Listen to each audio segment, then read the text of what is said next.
les questions pertinentes d'Olivia de Lambertry, très intéressée par cette voiture autonome.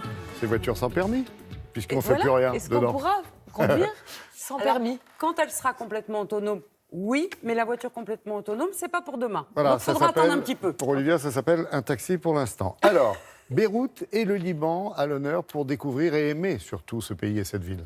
Oui, il y a un vrai intérêt en ce moment pour Beyrouth. Beaucoup de gens y vont et c'est vraiment une ville extraordinaire. Il se passe beaucoup de choses. Il se passe énormément de choses. Il y a le salon d'ailleurs du livre francophone à la fin du mois. Il y a le film de Nadine Labaki qui était présenté à Cannes, qui va sortir bientôt. Et vous avez ce deuxième roman de Diane Masloum, qui est une jeune Libanaise et qui est passionnant. Ça s'appelle L'âge d'or, c'est chez Lattès. Et vraiment, si vous n'avez jamais rien compris au Liban, précipitez-vous sur ce livre parce que vous allez tout comprendre, l'histoire du Liban, et au travers d'une fresque absolument passionnante. Une fresque crépusculaire. J'ai l'impression que Diane Masloum, elle est les deux Coppola à la fois. Le père Coppola, pour le côté épique, parce qu'elle sait raconter une histoire avec des personnages, avec des péripéties, et en mêlant la grande histoire à la petite, parce que c'est vraiment toute l'histoire du Moyen-Orient qu'elle nous raconte. Et en même temps, avec le côté sentimental, je trouve, de Sofia Coppola, parce qu'il y a une grande histoire d'amour et des personnages absolument glamour, puisque au cœur de ce livre, il y a Georgina. Georgina, qui est-elle ? Exactement. Elle est la première Miss Univers libanaise. Elle est magnifique, elle a des yeux sublimes, on ne sait pas s'ils sont verts ou s'ils sont miel.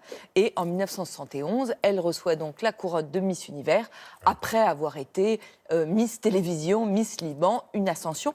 Et c'est son ascension qu'on va découvrir dans ce livre. Le livre s'ouvre, on est en 1967. C'est un de ses premiers castings, elle a 14 ans. Elle concourt pour une publicité, pour une lessive, un produit de lessive bleu.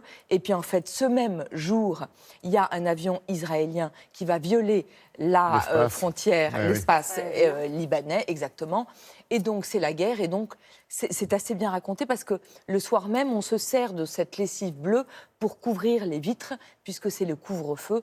Et donc, elle raconte très très bien comment Beyrouth devient une sorte de bulle bleutée dans l'univers. C'est la bonne date, 67, pour commencer à comprendre l'histoire moderne de ce pays. Mais vraiment, tout est vraiment très pensé dans ce livre.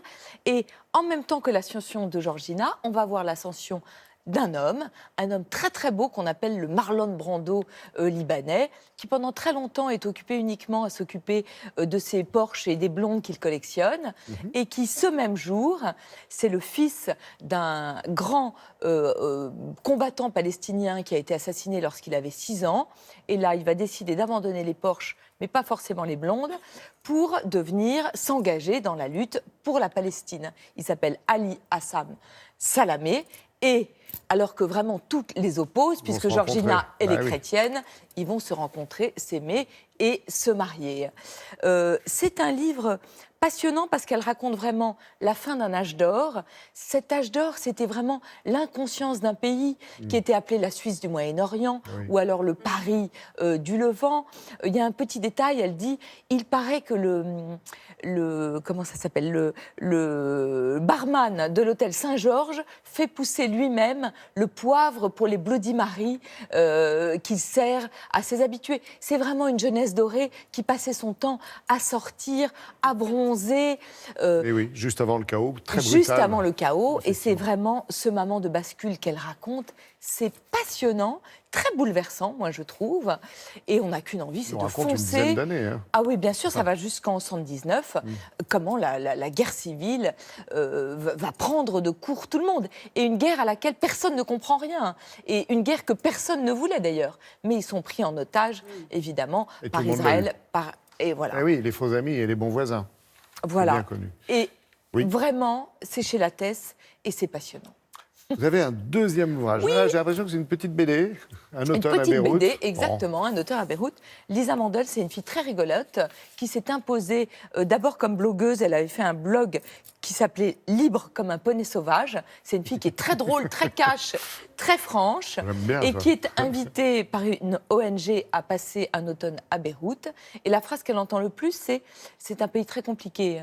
Oui. Et effectivement, c'est un pays très compliqué auquel elle ne comprend rien.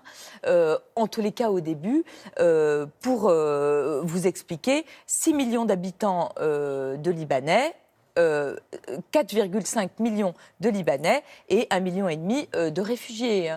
Sur un tout petit territoire, un territoire qui est grand comme la Gironde. Oui, c'est ça, c'est ce qu'on dit. Et puis, beaucoup de différences de tir au sud jusqu'à Tripoli, plus au nord. Voilà, c'est très drôle, c'est très cash, c'est très frais. Et je trouve qu'au bout de cette lecture, on a une idée de ce qu'est Beyrouth aujourd'hui. Et après, on y fonce. Merci pour ce joli voyage.